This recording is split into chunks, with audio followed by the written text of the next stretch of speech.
Hello, and welcome to Storytime for Grown-ups. My name is Paul, and I'm the librarian at Avalon Library, part of LA County Library. And it's fall, so welcome, and here is a fall-themed Storytime for Grown-ups for you. Our first reading is by Emily Brontë. It's a short poem called Fall Leaves Fall. Brontë is best known for Wuthering Heights, but she wrote many poems, collections of them, and she and her sisters published together for many years.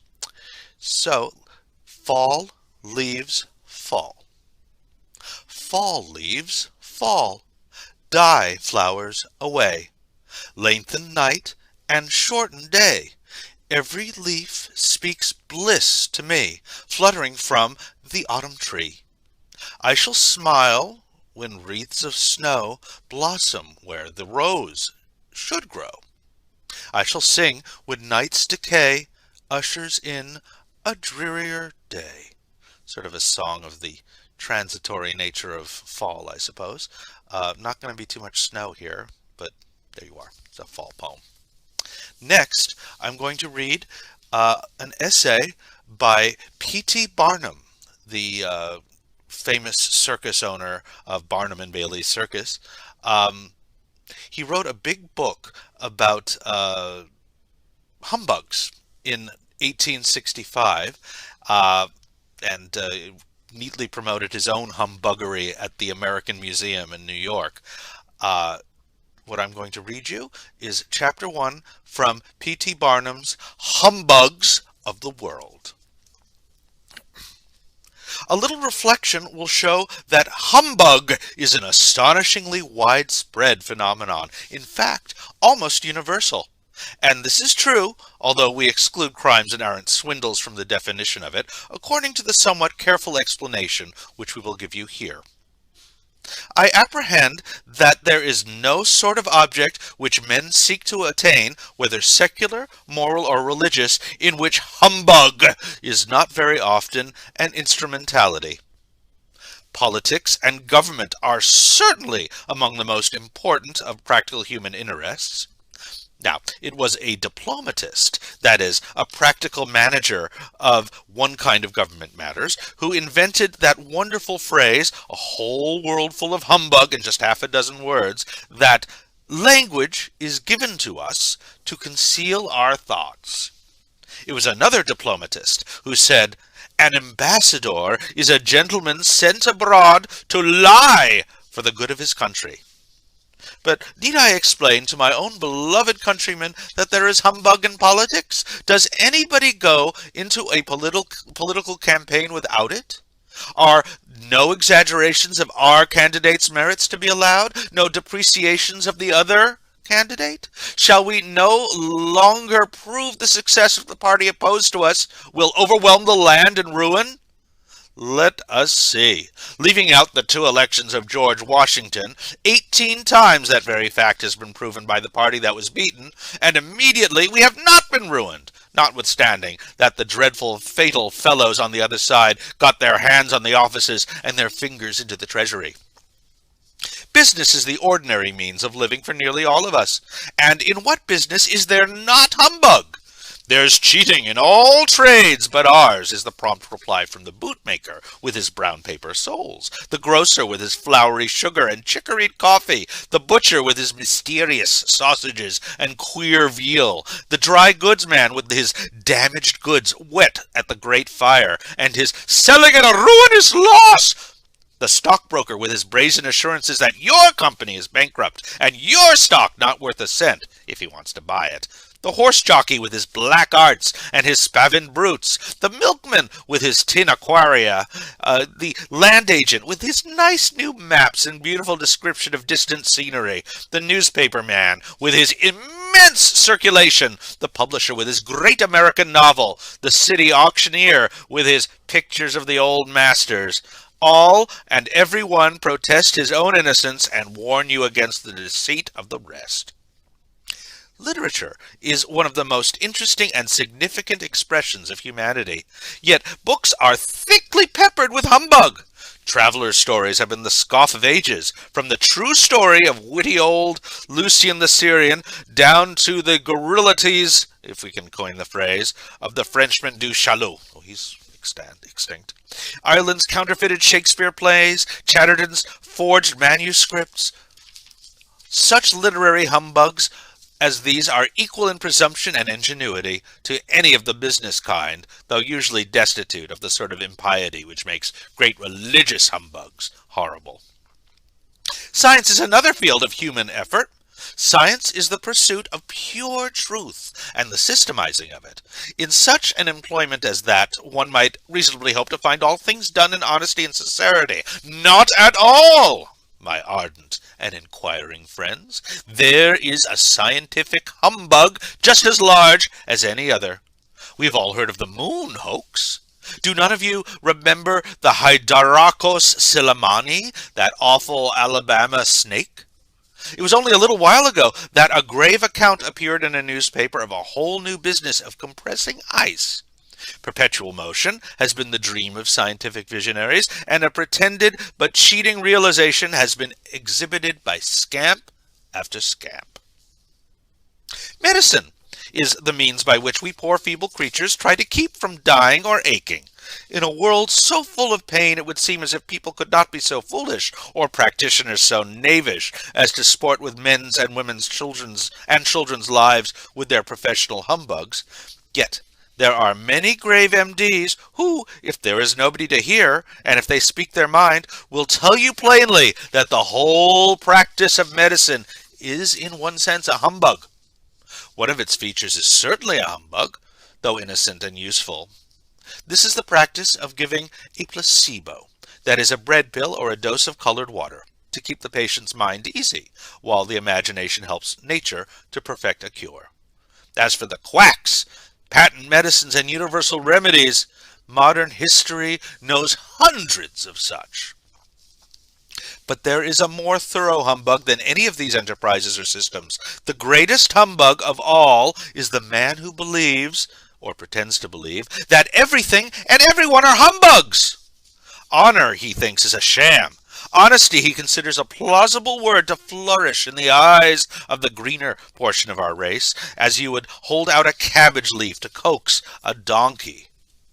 Poor fellow, he has exposed his own nakedness. Instead of showing that others are rotten inside, he proves that he has. Looked at one side, the history of humbug is a truly humiliating thing to intellectual pride. Yet the long silly story is less absurd during the later ages of history. And whenever the time shall come when men are kind and just and honest, when they only want what is fair and right, judge only on real and true evidence, take nothing for granted, then there will be no place left for any humbugs, either harmless or hurtful. That was P.T. Barnum, one of the great humbugs of all time. Next, we're going to turn to a brief poem by Robert Frost, written in 1923.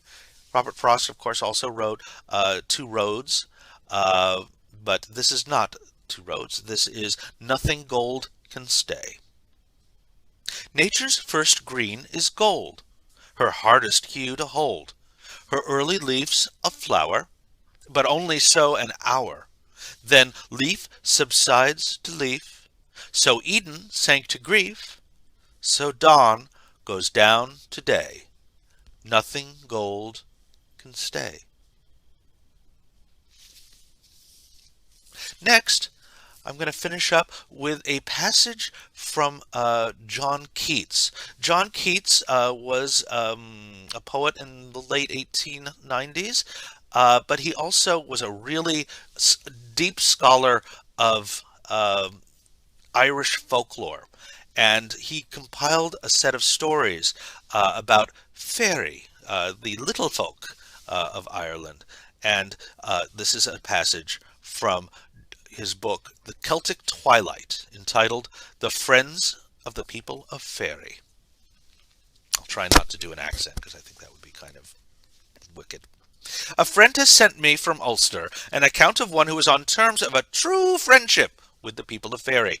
It has been taken down accurately, for my friend, who had heard the old woman's story some time before I had heard of it, got her to tell it over again, and wrote it out at once. She began by telling the old woman that she did not like being in the house alone because of the ghosts and fairies, and the old woman said, "There's nothing to be frightened about in fairies, miss. Many's the time I talked to a woman myself that was a fairy, or something of the sort, and no less and more than mortal anyhow. She used to come about your grandfather's house, your mother's grandfather, that is, in my young days, but you'll have heard all about her." "Well, dear," the old woman went on, "the very first time I heard word of her coming about was when your uncle, that is, your mother's uncle, Joseph, married, and building a house for his wife, for he brought her first to his father's, up at the house by the pub. The foundations were marked out, and the building stones lying about, but the masons had not come yet. And one day I was standing with my mother foment the house, when we sees a smart wee woman coming up the field over the burn to us. Oh, I was a wee bit of a girl at the time, playing about and sporting myself, but I mind her well as I saw her there now." My friend asked how the woman was dressed, and the old woman said it was a grey cloak she had on, with a green cashmere skirt and a black silk handkerchief tied round her head, like the country women used to wear in the old times. My friend asked, "How wee was she?" And the old woman said, "Well, now, she wasn't wee at all now, I think it, for we called her the wee woman. She was bigger than many a one, yet not as tall as you would say. She was like a woman about 30, brown-haired and round in the face. She was round and fresh in the face, yet never was married, and she never would take any man, and we used to say that the wee woman had took her off. This time she walked straight over to where my mother was standing, and said, 'Go to the pub! Go to the pub this minute!' ordering her just like that. 'Go to the pub and tell Joseph he must change the foundation of this house to where I'll show you, fornint the thorn bush. That's where it's to be built, if he's to have luck and prosperity. So do what I'm telling you this minute.' The house, I suppose, was being built on the path used by people of Faery in their journey, and my mother brought Joseph down and showed him, and he changed the foundations, the way he was bid, but he didn't bring it to exactly where it was pointed. And the end of that was, when he come into his house, his own wife lost her life with an accident that came to a horse that he hadn't room to turn right with a harrow between the bush and the wall.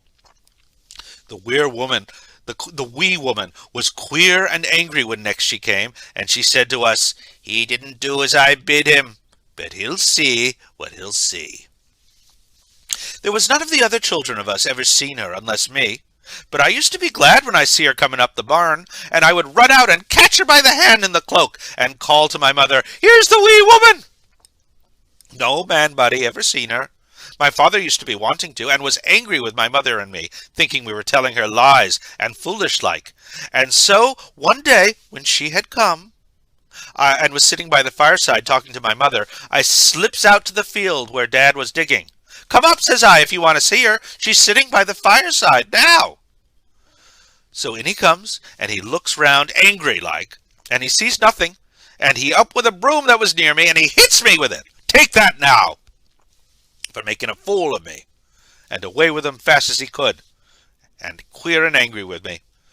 The wee woman says to me then, 'You got that now for bringing people to see me.